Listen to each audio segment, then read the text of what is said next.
What are some of the dumbest ideas people come up with? Let's find out. Starting with number 5, donations for music. Pastor Kong Hee stole $35 million from his church and used that money to fund his wife's pop music career, and then said he did all of this through God's instruction. Pastor Kong told his congregation that his wife's attempt to be an American pop star was just another way for the gospel to reach people. And his wife, Ho Yao Sun, who goes by the stage name Sun Ho, and sometimes as the Chinese geisha, a weird choice for a church lady, says it was all worth it because she got to preach to people through writing songs like Mr. Bill, which was about taking her husband's life. Imagine his face when Sun was like, "Hey, check out this song I wrote about you. Isn't it great?" And he's like, Sun Ho wasn't just a pastor's wife though. She was also a church leader and was part of the founding members of the church Kong Hee policed. The church, named City Harvest, has about roughly 16,000 weekly attending members in Singapore and elsewhere, and is one of the biggest churches in the country. The church was founded back in 1989 and began preaching a wealth-focused brand of Christianity that grew its membership quickly. By 2002, the church launched what it called the Crossover Project. This crossover wasn't a crossover from sin to righteousness like you might expect, but a crossover from gospel music to pop music, powered by Sun Ho. The goal of the project was for Sun Ho to spread the gospel through pop music, but in reality, the project was just a thinly veiled guise to funnel money from the church into Sun Ho's music career. Now, they could have gotten away with it had Sun Ho even made money from her music career. After years of entertaining the Asian market and becoming quite popular, Sun Ho and her husband decided to try and crack the US market, and they spent loads of money doing that. They even hired Wyclef Jean to get him to produce an album full of potential hits. In one music video produced by Wyclef, Sun Ho was grinding against strange bodies in her underwear, but she never quite took off despite spending millions on living in Beverly Hills, working with the best choreographers, and living the celebrity lifestyle. Perhaps the only impact she had in America was her flashy lifestyle and one award show she was invited to. Sun Ho's husband had taken up to $17 million from another church project to invest in his wife's career, and then used a further $18 million to hide the first crime from auditors. But he couldn't hide forever. After intimidating a slew of whistleblowers, Kong Hee finally got into trouble after Singaporean authorities decided to investigate the crossover project after receiving numerous complaints about it. That's when they found that Kong Hee had used the church's money to fund his wife's career. They realized that the man of God and 5 other church leaders had created a shell company called Extron and had then funneled money from the church's building project into sham bond investments in Extron. And Extron was the company used to power Pastor Kong's wife's career. The pastor was sentenced to 8 years behind bars, with other church leaders also getting lower sentences. The funny thing is that the beneficiary of the entire scheme, Sun Ho, didn't get into any trouble at all. The judge must not have listened to her music. We can safely say that it probably wasn't the wisest decision to spend a ton of money trying to make his wife famous. Number 4, the benefit scam. Mercedes Bradely scammed UK taxpayers out of about £10,000 in benefits payments while also having almost £50,000 in a secret account. Despite having that money in her secret savings account, Bradely continued to collect benefit payments. So how did she spend her secret cash? Well, Bradely loves staying fit, so she bought a £4,000 Peloton bike, got some cosmetic surgery on her chest, and also got a personal trainer to tighten things up. She also got designer dental work done. While she was collecting all these benefits, Bradely worked as an air hostess with EasyJet and Virgin Atlantic. Apparently, neither company gave enough benefits. Mercedes Bradely wasn't always a benefits thief though. In 2018, when she first applied, she actually did need the money. According to universal credit rules, beneficiaries aren't supposed to have more than £16,000 in capital. In 2018, when Bradely applied, she didn't have that much money. However, in 2020, 2020, she came into a small fortune when her ex-boyfriends, as she called them, but it seems like they were more like sugar daddies, transferred almost £50,000 to her. Instead of refusing benefits at that point, Bradely continued receiving the payments until they racked up to about £10,000. We're not saying she should be scamming anyone, but if she's going to, wouldn't it be easier to just continue getting money from one of her sugar daddies? Why go after the government when there are guys who will just give her money? Bradely had a great gig going, so how did she finally get caught? Easy. Someone tipped the authorities off, and she quickly confessed to her crimes after she was questioned. She was arrested and had her day in court, but shockingly, Bradely was only sentenced to 12-month community order with a requirement of 150 hours unpaid work. If you think that was a lenient sentence, then you'd be mad to learn that the judge even complimented her on her shape during the sentencing. That 4,000-pound Peloton bike and her boob job really came in clutch. Number 3, caught live on TV. Patricia Rogers lied that a car accident left her unable to walk and claimed thousands of pounds in insurance benefits, but then appeared on a TV show when she jumped, danced, and ran across the stage. This was despite the fact that she had earlier claimed that it was impossible for her to walk without a stick. Maybe she was at Brother Love's Traveling Salvation show. Shout out to both of the Neil Diamond fans who know that song. When Patricia was asked how she could do all of that, despite having a very painful injury that stopped her from walking, she said it was because she was angry and that anger distracted her from the pain. Interesting. In 2014, Patricia was involved in a car accident, and after the accident, she filed a £492,000 civil injury claim against the driver's insurers. In her claim, she argued that the injury meant she couldn't get dressed on her own, carry anything heavy, or even walk unaided. When medical experts reviewed her case, they found no biological reason why Patricia should be unable to walk and decided that her condition was either largely exaggerated or psychological. And yet, despite this, she still somehow got her payment. But Patricia's house of lies came crashing down when the authorities gathered surveillance footage of Patricia in her house that showed her walking her dog unaided for more than 40 minutes. They also found evidence of Patricia walking and jumping about on the Jeremy Kyle show with absolutely no issues. This meant that Patricia had clearly lied about the severity of her condition, which meant she had committed insurance fraud. Law enforcement was looped into the case, and Patricia soon pled guilty to the crime of false representation. She was sentenced to 12 months in prison, but it was suspended for 18 months. The funny thing about this case is that the court only ordered her to pay restitution of just £500. Maybe the lesson we all should learn from this is that if you lie on an insurance claim that a car crash left you nearly paralyzed, you probably shouldn't go on national television to start jumping and running.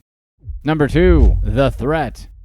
Ford employee Zachariah Peterson called in a threat to the Ford assembly plant where he worked, thinking it would give him a day off, but instead he got slammed with a felony. He put his idiotic plan into motion by making a call to the factory security that he was hiding in one of the bathrooms with loads of weapons and explosives strapped to his chest. He didn't identify himself and disguised his voice with a phone app and claimed that he would start firing if the entire building wasn't evacuated. Peterson then claimed that he was an employee and was tired of being worked like a slave. Afterwards, he said he just wanted the factory to close and everyone to go home for the night. What a weird thing for someone who wants to blow up a factory to say. No self-respecting Terry would ever say that. And investigators into the case thought so too. However, they ordered an evacuation because they didn't want to take any risk. And then the search began. It took 6 hours and more than 100 officers to completely search the complex. And by the time they were done, they realized that it was all a hoax. In the end, the police discovered the prank caller was Peterson, and he faced up to 7 years behind bars, although no public information was available on his final actual sentencing. If he wanted the day off and doing what he did, obviously he's fine with lying, he should have just said he had stomach issues. If you're enjoying this video, be sure to stay right here for our past release to find out what the real nightmare is for influencers all over.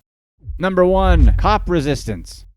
Florida woman Iyanna Rollins faced up to 5 years in prison and maybe more after she resisted arrest. Authorities have charged her with 2 counts of resisting an officer with violence and 2 counts of battery on a law enforcement officer. So what on earth happened? The problem began when police officer Chad Weaver was responding to a burglar alarm in Deltona, Florida. But there was a tiny problem. Weaver wasn't responding to the right address. The alarm had gone on 2639 Ainsworth Avenue, while Weaver had gone to 2629 Academy Avenue, which was just 1 street over. When Officer Oopsies got to the location, he saw a silver vehicle backing out of the driveway, and he assumed this was related to the burglar alarm where he was supposed to be responding to. So he jumped out of his car and ordered the silver vehicle to stop while screaming profanities. Of course, having someone flipping out and swearing at you when you were just backing out of your driveway is going to make you mad. And Iyanna, who was driving the car, was mad. At first, she refused to stop, and then she got out of the vehicle and started responding to Weaver's profanities with profanities of her own. This was already a bad situation, but since Weaver didn't know that he was at the wrong address, he thought the best thing to do was to arrest Iyanna. You can probably guess how that went. Iyanna wasn't going to allow him to do that, so she started screaming, kicking, and even punching the confused officer. And then she resisted the deputy who Weaver called to assist him on the scene. Of course, that made Weaver even more determined to arrest her because she had now committed a crime, and it no longer mattered that he was responding to the wrong address. Iyanna's lawyer argued in court that none of the evidence of this confrontation can be admissible in court because Weaver had conducted an illegal arrest since he had no reason to even stop her car in the first place. But the authorities disagreed and said that it doesn't matter whether the arrest is legal or not. Citizens simply don't have the right to go after officers who are effecting an arrest. We get the logic of that rule, but is it correct to blame Iyanna for reacting the way she did after minding her own business and being randomly stopped by a policeman while she was pulling out of her driveway? This is the sort of situation that could have been sorted by more restraint on both sides. But since it wasn't, Iyanna faced up to a half-decade in prison. As of the release of this video, no sentencing details have been made readily available to the public.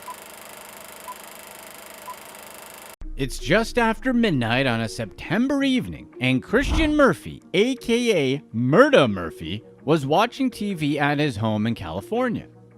Suddenly, his phone starts buzzing. He checks it and reads a shocking message. Someone from an account he didn't recognize had just threatened to catch him outside, meaning they wanted to get him, and not for tickle fights. Murda Murphy isn't just an average guy. He's a reasonably well-known music producer, manager, and entrepreneur who has worked with high-profile rappers such as Tekashi 6ix9ine. Hours before Murda got the threats, 6ix9ine had posted a message to his 20 million followers on Instagram that mocked the tragic passing of rapper PNB Rock. PNB Rock's fans didn't take well to this, so they decided to target someone close to 6ix9ine with threats, and that person was Murda. Murda isn't just a music producer and entrepreneur. He's also something of a social media personality with a huge following on Instagram. The massive following meant he could charge a lot of money for promotions on his account. He had around 300,000 followers and could easily rely on the account for necessary income. That night, Murda kept an eye on the front door, watching for any threats. But he was being threatened by OBN, a mysterious figure who was known for getting Instagram accounts banned. The threat wasn't going to come from someone showing up at Murda's house. Before long, OBN made good on his threats and got Murda's account shut down. An investigation by the online website ProPublica unraveled the entire business model of OBN Brandon, the self-declared master of banning and unbanning Instagram accounts. The investigation found that OBN, who also goes by OBN Brandon, has prompted Meta to ban an array of influencers and entertainers. Interestingly, OBN is pretty vocal about his business too. In an article he wrote for Facts.com last year, he called himself the Logout King because he could get Meta to ban the accounts of multiple celebrities and influencers. He says he has made over $300,000 from getting Meta to ban and unban accounts. He uses several strategies to take down his victims. One of his methods to take down an account was by accusing it of impersonating another account. To do this, OBN would get hold of a verified account. This account could be a hacked one or one he has access to. Then he would change the name and profile picture of the verified account to one he wanted to get banned. Then he would report the account he's targeting as an impersonator of the verified profile. Since Meta doesn't do extensive checks on this sort of case, they would ban the account without knowing that it's a scam. Since much of Meta's customer support infrastructure is automated, having an army of bots means that OBN could easily get Meta to flag certain accounts. When accounts have a number of flags, they automatically get removed. Aside from using bots, OBN also claims to have connections to actual staff of Instagram. He says he can get some accounts banned by searching for suspicious articles about them online and forwarding those articles to his contacts. His contact would then find a way to ban the account. He also claims that he can use this same route to unban accounts since he has a personal relationship with these employees at Meta. OBN and other scammers like him don't target all accounts. Instead, they go for people who have vulnerable accounts because their content verges on nudity and adult content. This means that most of the victims of these scams are lifestyle influencers, rappers, and OnlyFans models. OBN targeted the money-making vehicle of his victims. Murda, one of OBN's victims, was making about $20,000 per month through his Instagram account. That rounds up to about $240,000 per year. It's easy to think of OBN as just a random nerd hacking into people's accounts and reporting them to Meta, but that's not the role he plays. The videos and pictures he releases online show him wearing expensive watches and even driving a white Lamborghini. He's quite knowledgeable about the entertainment scene, so he knows who the up-and-coming celebrities and entertainers are. Some of these people include podcast hosts and C-list rappers, and those are the type of people who are especially attractive targets for him. OBN doesn't have a standardized fee structure, but according to reports, he charges as high as $5,000 to reactivate accounts he got banned. But once the fee gets paid, OBN ensnares his victim further by getting the account banned again. This kicks off a cycle of bans and reactivation that continues until the victim runs out of money. Despite Meta knowing about OBN's scam, the company has put very little public effort into stopping the grift. The police too have done very little to track OBN down despite getting several complaints from his victims. To show just how invincible he was, OBN decided to post an email from the Las Vegas Police Department that showed that he had met the requirements to continue applying to be a police cadet. It was like he was taunting his victims by applying to join the police force despite the illegal nature of his business. OBN was telling them that he was so untouchable that he could join the police and nothing would happen. The most shocking thing about OBN is that despite having a larger-than-life online personality, no one knows anything about him. He's as close to a ghost as you can get in today's digital world where everyone has a footprint. No one even knows if OBN is one person or a group. However, investigations by ProPublica have revealed that OBN might not be as invincible as he thought he was.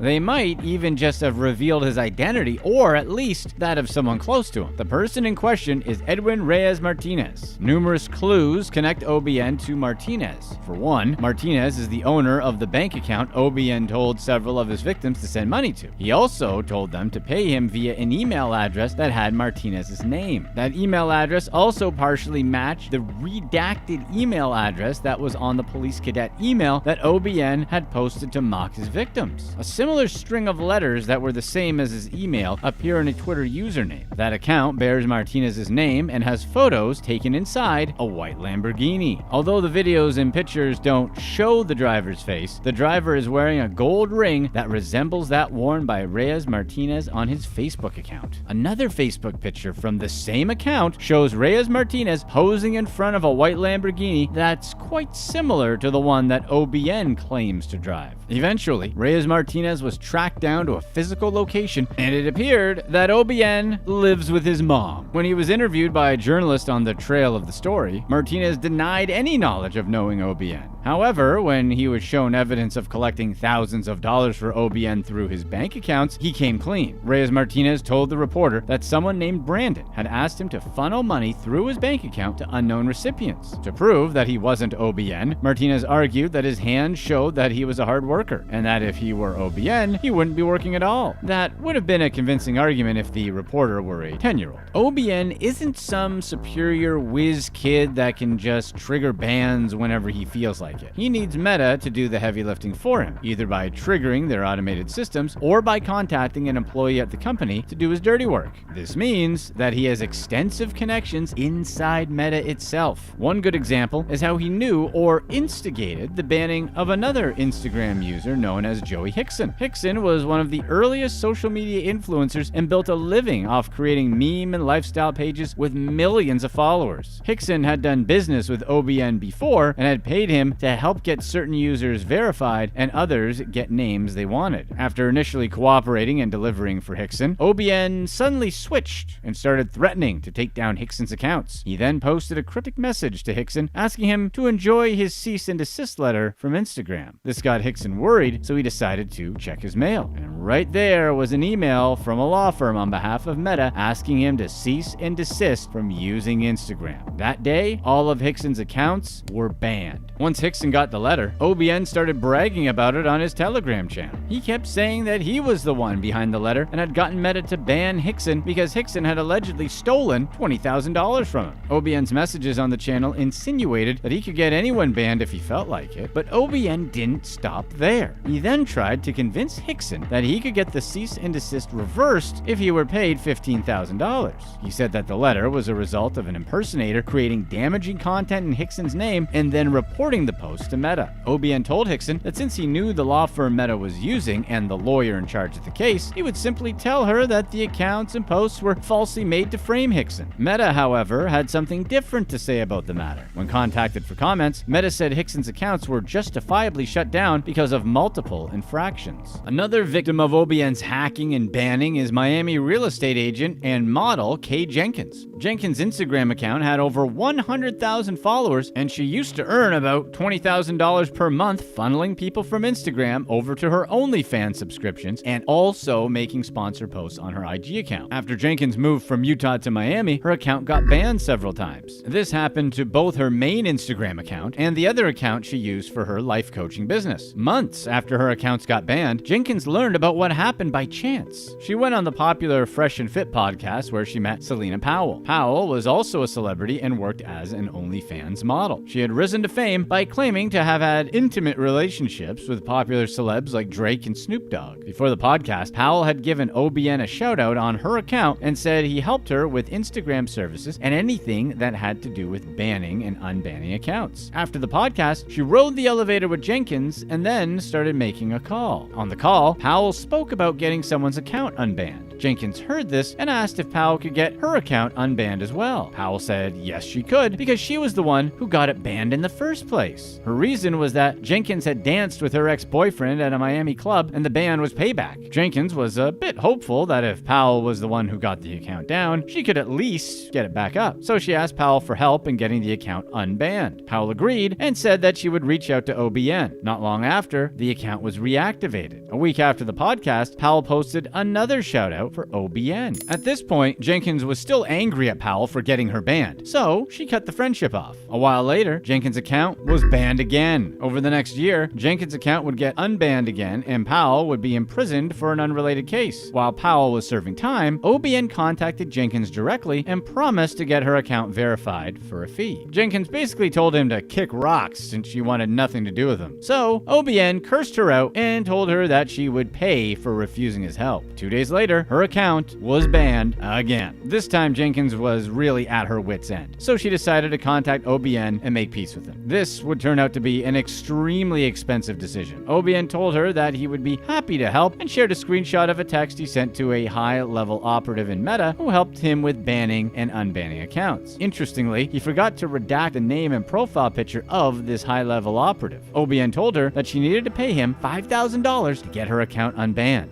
Jenkins saw no way out of her predicament and decided to pay the $5,000. Her account briefly came back online, but it was swiftly taken down by Meta once again. After the most recent recent banning, OBN quickly blocked her and deleted their conversation. Jenkins had no choice but to go straight to the OBN's source at Meta. Since he had shared a screenshot of a conversation he had with him, she was able to track his account down and message him. When she messaged the Meta employee, he told her that he sympathized with her but had no clue what went wrong and why the account went down. He then struck an agreement with her to try and unban the account for $4,000. Jenkins sent the money and the account was unbanned, but it got banned again 4 days later. Jenkins was asked to send another $4,000, so she did, and it was unbanned again. The next day, she woke up to a message from OBN telling her that he was aware that she was talking to his contact. Then the account was banned again. That was when she realized that the whole thing was a scam and she had been paying OBN all along. He had posed as a Meta employee to get even more money from her. Jenkins decided that she had had enough and got a lawyer to sue Meta. The case is still ongoing. OBN has recently come out to announce that he was no longer in the business of banning and unbanning accounts, and that he would block anyone who spoke to him about getting accounts banned. He also blocked the reporter who had spoken with Reyes Martinez about him. But OBN still wanted people to know that he was in other sorts of Instagram business, such as claims and verifications. But who knows whether even that announcement is just something to get reporters off his trail. People like OBN Brandon are much more dangerous than you'd think. There are many who would roll their eyes and laugh at someone who got their Instagram account banned, seeing that it's really no big deal, and paying someone as much money as Jenkins did may sound absurd, but there's plenty of money involved. Comments about getting a real job are often thrown around, but obviously those are comments from people who don't really understand how much work is actually involved in building and maintaining a big social media account. What OBN did is no different than what the mafia did to small businesses who didn't buy their quote-unquote insurance. Click to watch one of these next videos. Let us know in the comment section what you'd rather have to give up for life, French fries or Coke.